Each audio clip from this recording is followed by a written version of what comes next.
Its number is 666. The Number of the Beast é o terceiro álbum da banda Iron Maiden. Completou 40 anos em 2022. Não só um marco na carreira do grupo, mas é um disco histórico para o heavy metal mundial.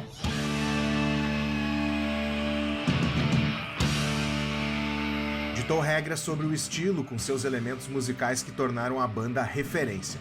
O abandono de uma pegada mais punk em seu som com Paul Dayano e a entrada de Bruce Dickinson apontaram para uma nova sonoridade e para um futuro mais promissor, e muito mais ligado ao som do New Wave of British Heavy Metal.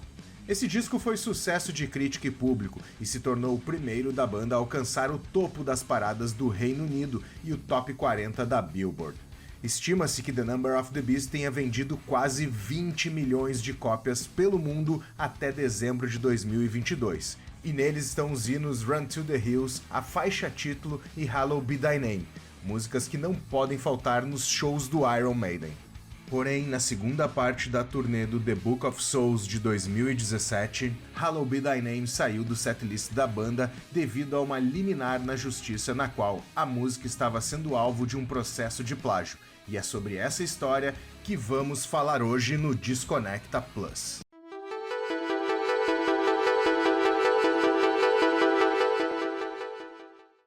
Antes de falarmos sobre o processo legal envolvendo a música Hallowed Be Thy Name e The Nomad do Iron Maiden, quero te convidar a conhecer a plataforma desconecta.com.br, a plataforma que conecta a comunidade de colecionadores de discos. Se você tem alguns discos parados aí, herdou CDs, LPs, DVDs na sua casa e gostaria de vendê-los, entra lá na plataforma desconecta.com, abre uma loja para você e cadastre esses discos. Agora, se você é colecionador de discos, passe por lá, estamos com milhares de ofertas. Agora sim, vamos ao vídeo. Hallowed Be Thy Name é uma das faixas mais icônicas da banda e a música que fecha o clássico álbum do The Number of the Beast.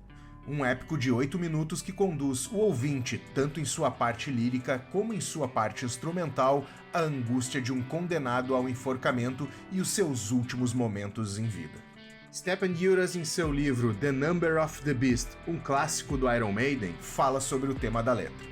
Na canção percebemos que o homem condenado não se importa mais com as palavras do padre e os últimos ritos sendo lidos para ele em sua cela. Ao invés disso, ele passa seus derradeiros momentos contemplando os últimos raios solares vindo do mundo de fora através das barras da janela. Nas linhas que se seguem, o autor da canção sugere que o prisioneiro que aguarda a execução não é realmente o culpado de um crime pelo qual foi condenado. Aqui, o próprio protagonista se pergunta se todo o seu sofrimento naquele momento é um engano. Ele questiona esse momento e se ele é realmente o fim de sua jornada, ou faz parte de algum sonho insano. Para muitos fãs, essa é uma música perfeita que imprime muito bem o significado da palavra heavy metal na totalidade de seu sentido. Mas teria o jovem Steve Harris, na época do lançamento do álbum, com apenas 26 anos de idade, a capacidade de expressar um lirismo tão complexo e profundo? Stephen Uras dá crédito ao baixista no mesmo livro. A contemplação do pós-vida é enfatizada aqui pela primeira vez na carreira da banda, algo que se tornaria quase que onipresente, aparecendo em quase todas as canções importantes da banda escrita por Steve Harris. Claro, não se engane, Harris escreve sobre muitos assuntos, mas esse ele domina, enfatiza o autor. Porém, em 2017, Iron Maiden foi acusado de infringir a lei de direitos autorais 35 anos após o lançamento da música.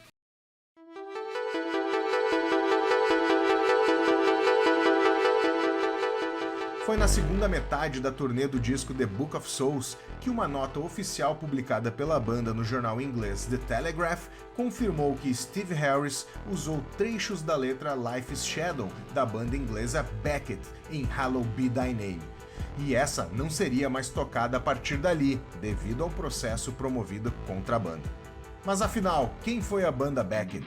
Beckett foi uma banda de hard rock formada em Newcastle, na Inglaterra, nos anos 70. Lançou um único disco auto-intitulado em 74 e a banda se desfez logo em seguida.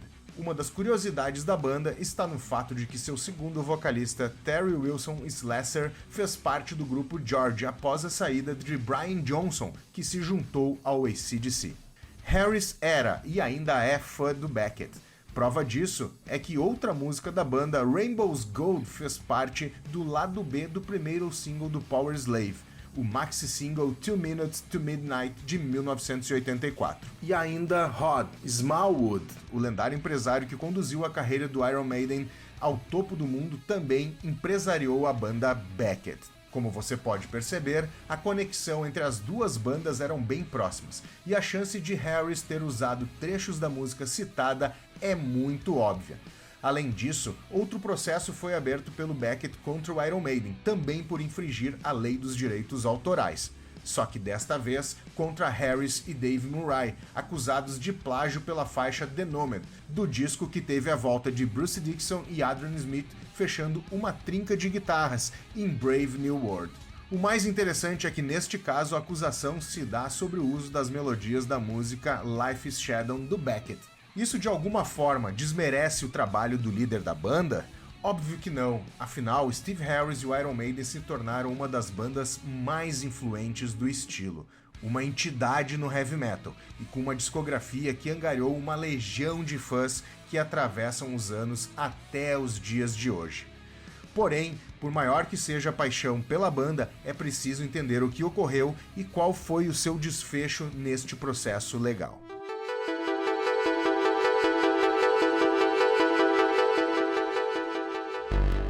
Para entender esse processo movido em 2017, vale dar luz a outros 4 personagens importantes desta história. 2 membros do Beckett, um compositor e um empresário.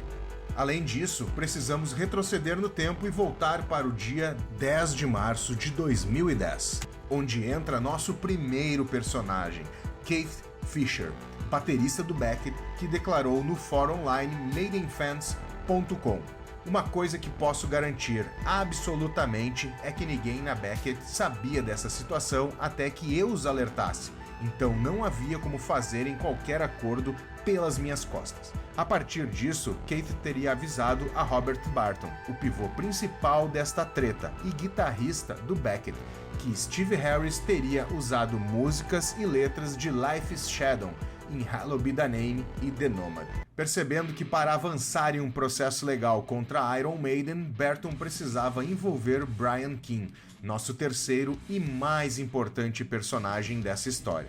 Neste momento, Robert Barton o convida a juntar-se a ele e, ao mesmo tempo, desestimula Brian Keane a ter a sua parte dos direitos autorais.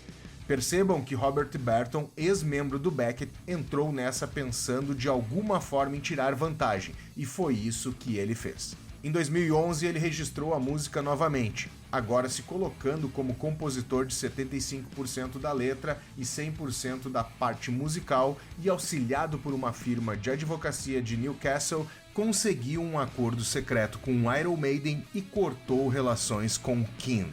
Mas essa foi a versão contada pelas lentes de Barry McKay, o empresário, nosso último personagem que precisamos entender nessa história. Barry McKay foi empresário durante 40 anos da indústria musical, chegando a empresariar a Beckett. Aposentado, entrou nessa com o intuito de faturar algumas milhares de libras esterlinas. Sendo assim, 2 dias antes de entrar com a reclamação, no dia 29 de março de 2017, McKay assinou um contrato de publicação com Brian Keane. Além disso, Barry McKay, sabendo que ganhar de Steve Harris, Dave Murray e seus representantes legais não seria uma tarefa fácil, adotou uma postura agressiva em suas declarações à imprensa para tentar tirar uma vantagem psicológica em cima de Harris e Ron Smallwood.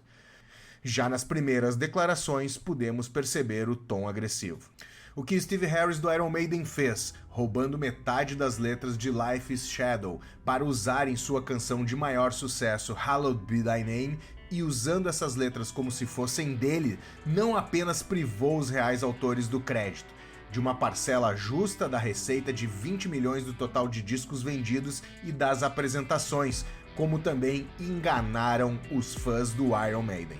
O mais engraçado é o que McKay chama de roubar metade da letra, não passa de 6 linhas no final de Hallowed Be Thy Name, como você pode ver nessa comparação entre a versão do Beckett e a versão do Iron Maiden.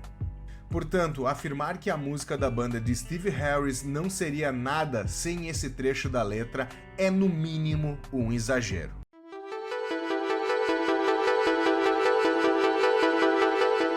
Apesar de muitas cartas terem sido colocadas à mesa, muitas dúvidas ainda pairam no ar. Sobre a letra de Hallowed Be Thy Name, o jovem Steve Harris teria escrito a letra das partes iniciais e não teria encontrado um final a contento? Ou teria iniciado a sua criação após as 6 linhas finais reescritas? Sabendo das ligações entre as duas bandas, o que fez crer a Rod Smallwood e Steve Harris que, mesmo reescrevendo parte da letra original de Life is Shadow e utilizando a parte instrumental da mesma música para a criação de The Nomad, eles não seriam pegos por infringirem os direitos autorais, ou eles teriam realmente assumido os riscos e seguido em frente? Seria a gravação do cover de Rainbow's Gold do Beckett anos depois uma forma consciente de reparação de danos financeiros à banda? E para finalizar, os desencontros de histórias de McKay, Barton e King de quem é o real autor de Life is Shadow, quem abriu mão ou não dos direitos autorais, quem enganou quem, ou ainda, em que momento e como esses fatos ocorreram? Todas essas e outras perguntas talvez nunca sejam respondidas. Isso porque no dia 3 de março de 2018, o Iron Maiden decidiu chegar a um acordo com McKay e King, evitando assim mais custos processuais e principalmente exposição na mídia. Em declaração publicada no dia 12 de março de 2018 no site Blabbermouth, os representantes do Iron Maiden esclareceram a decisão pelo acordo. Não acreditamos que Brian McKean foi quem escreveu essas 6 linhas em questão há mais de 40 anos, como foi afirmado por Barry McKay, disse o porta-voz do Maiden. No entanto, devido ao aumento das taxas legais e aos enormes custos potenciais de um processo judicial, foi pragmático relutantemente resolver esta ação com McKay por 100 mil libras, aproximadamente 139 mil dólares, uma fração do que ele moveu a ação. Um litigante em série como o Sr. McKay teria previsto isso. Era isso então, Disconnectors. Antes de finalizar o vídeo de hoje, quero saber a sua opinião sobre esta situação aí. Teria Steve Harris realmente plagiado Beckett? Ou ainda, se sim, o Iron Maiden perde a sua força, perde o seu respeito por causa disso? Quero saber a sua opinião, deixe nos comentários aqui embaixo. Antes de finalizar o vídeo, quero te convidar a passar lá na plataforma desconecta.com.br, a plataforma que conecta a comunidade de colecionadores de discos, e até o próximo vídeo.